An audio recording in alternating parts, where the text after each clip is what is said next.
Om Swastiastu. Perkenalkan, nama saya Nilu Putusinta Landari, saya dari program studi S1 Kebidanan. Kali ini saya akan menjelaskan pengenalan dasar anatomi fisiologi tubuh manusia. Nah, sebelum itu, kita jelaskan dulu definisi dari anatomi. Apa itu anatomi? Anatomi berasal dari bahasa Latin yang artinya ana dan tomi.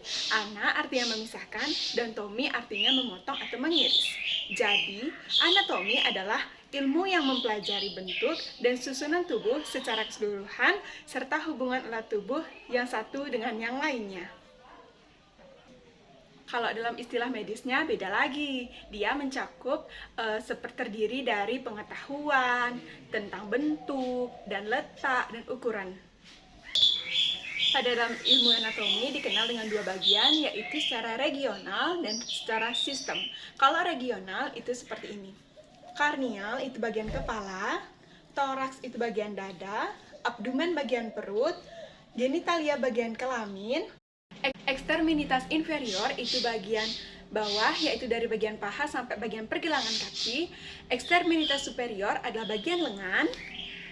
Coli adalah bagian leher. Pelvis adalah bagian pinggul atau panggul.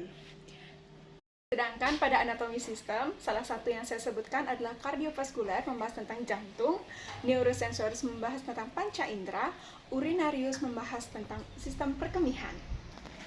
Ada sedikit beberapa tambahan yang dapat saya bagikan, yaitu pada posisi anatomi seperti berdiri seperti ini dan tangan terbuka di samping. Pada bagian tengah disebut dengan bagian mid sagittal yang akan nantinya membagi pada bagian kanan atau yang sering disebut dengan dextra, atau bagian kiri yang sering disebut dengan sinistra. Nah, kalau pada bidang paramedian, itu letaknya vertikal dan sejajar dengan bidang mid-sagittal. Pada bidang paramedian ini dikenal dengan dua sebutan, yaitu medial dan lateral.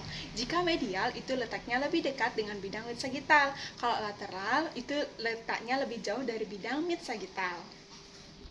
Dan yang ketiga ada bidang koronal. Bidang koronal itu adalah bidang tegak lurus yang letaknya sejajar dengan bidang mid-sagittal atau bidang paramedian. Pada bidang koronal ini juga dikenal dengan dua istilah, yaitu anterior dan posterior. Anterior adalah bagian depan dan sedangkan posterior adalah bagian belakang. Dan yang terakhir, horizontal atau transversal. Pada horizontal ini dikenal dengan dua istilah, yaitu superior dan inferior. Jika superior itu letaknya di atas, kalau inferior itu letaknya di bawah. Kita lanjut pada ilmu fisiologi. Ilmu fisiologi juga berasal dari bahasa Latin, yaitu visi dan logos. Visi artinya cara kerja, sedangkan logos artinya ilmu pengetahuan. Jadi, apa itu ilmu fisiologi? Ilmu fisiologi adalah ilmu yang mempelajari fungsi. Nah, kalau digabungkan, apa itu ilmu anatomi dan fisiologi? Jadi, ilmu anatomi dan fisiologi adalah ilmu pengetahuan yang mempelajari tentang susunan atau potongan tubuh dan bagaimana cara tubuh itu bekerja. Adapun beberapa keunggulan kita memahami ilmu anatomi dan fisiologi ini sebagai sarana komunikasi antara dokter dan tenaga kesehatan lainnya dalam mengetahui fungsi organ tubuh manusia. Jadi untuk lebih lanjut, ada struktur tubuh manusia yang terdiri dari sel. Sel merupakan unit terkecil atau dasar di manusia itu, yang di dalamnya terdiri dari inti sel, nukleus, dan protoplasma.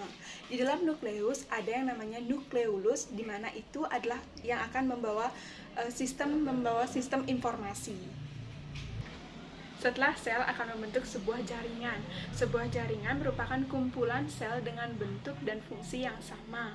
Pada jaringan ini terdiri dari 4 jaringan, jaringan epitel, jaringan pengikat, jaringan otot, dan jaringan saraf. Jaringan epitel disusun oleh lapisan sel yang melapisi permukaan kulit, contohnya kulit, di mana fungsinya melindungi organ yang dilapisi atau sebagai sistem sekresi dan penyerapan. Kalau untuk jaringan pengikat sama dengan namanya jaringan pengikat, di mana dia mengikat, yang sering disebut di dalamnya itu sebagai pada jaringan pengikat sesuai dengan namanya, di mana dia untuk mengikat, jaringan yang ada dalamnya adalah jaringan darah.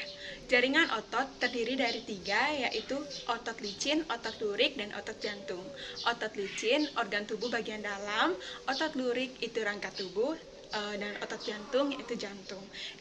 Nah, jaringan saraf ini memiliki arteri sendiri di mana jaringan ini berfungsi untuk mengatur aktivitas otot. Nah, yang terakhir adalah organ atau sistem. Pada organ sistem ini bagi menjadi 3, yaitu sistem kardiovaskuler, sistem pencernaan, dan sistem endokrin. Apa sih itu sistem kardiovaskuler? Sistem kardiovaskuler itu fungsinya untuk memompa darah ke seluruh tubuh. Sistem pencernaan yaitu memproses makanan. Kalau sistem endokrin yaitu komunikasi dalam tubuh dengan hormon. Ada beberapa istilah dalam anatomi, yaitu fleksi dan ekstensi. Fleksi adalah gerakan menekuk dan ekstensi adalah gerakan meluruskan. Seperti contoh, ini gerakan eksistensi, ini gerakan fleksi. Yang kedua ada namanya adduksi dan abduksi. Adduksi itu gerakan mendekati tubuh, sedangkan abduksi itu gerakan menjauhi tubuh. Ada yang namanya inversi, yaitu gerakan mengangkat, dan eversi yaitu gerakan menurunkan. Supinasi yaitu mengadahkan tangan, sedangkan pronasi adalah melungkupkan tangan. Nah, yang lebih penting istilah bahasa anatomi yaitu ductus. Ductus artinya lubang.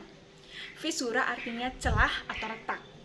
Kalau fenomen itu artinya bulat, tempat pembuluh darah. Kalau kanalis itu artinya lubang tempat saluran. Kalau kavum itu rongga, dan meatus yaitu saluran. Istilah dalam anatomi menurut area atau daerah. Epigastrik yaitu daerah ulu hati atau bagian tengah di atas perut.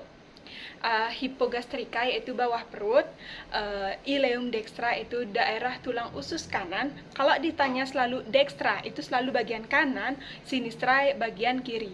Kalau ileum sinistra itu bagian kiri. Kalau lumba dextral yaitu pinggang kanan, lumbal sinistra pinggang kiri. Yang terakhir umbilikus yaitu pusar. Nah, kalau yang ini berlaku di anggota bagian gerak atau ekstremitas. Proksimal selalu mendekati tubuh, distal selalu menjauhi tubuh, dorsal yaitu punggung tangan, palmar yaitu sisi belakang tangan, plantar yaitu sisi belakang kaki belakang, ulnar yaitu sisi luar ruangan. Radial itu isi dalam ruangan, fibular yaitu sisi luar kaki belakang, dan tibial sisi dalam kaki belakang. Nah, dan yang terakhir berlaku untuk orientasi atau berbagi arah. Ekto, luar. Meso, tengah. Endo, dalam. Epi, di atas. Peri, sekeliling. Basik, dasar atau alas. Apex, yaitu puncak. Dan margo, tepi. Nah, jadi sekian yang dapat saya sampaikan mengenai materi pengenalan dasar anatomi fisiologi tubuh manusia. Semoga kedepannya bisa bermanfaat. Mohon maaf jika ada kesalahan kata. Saya tutup dengan Parama Santi. Om Santi Santi Santi Om.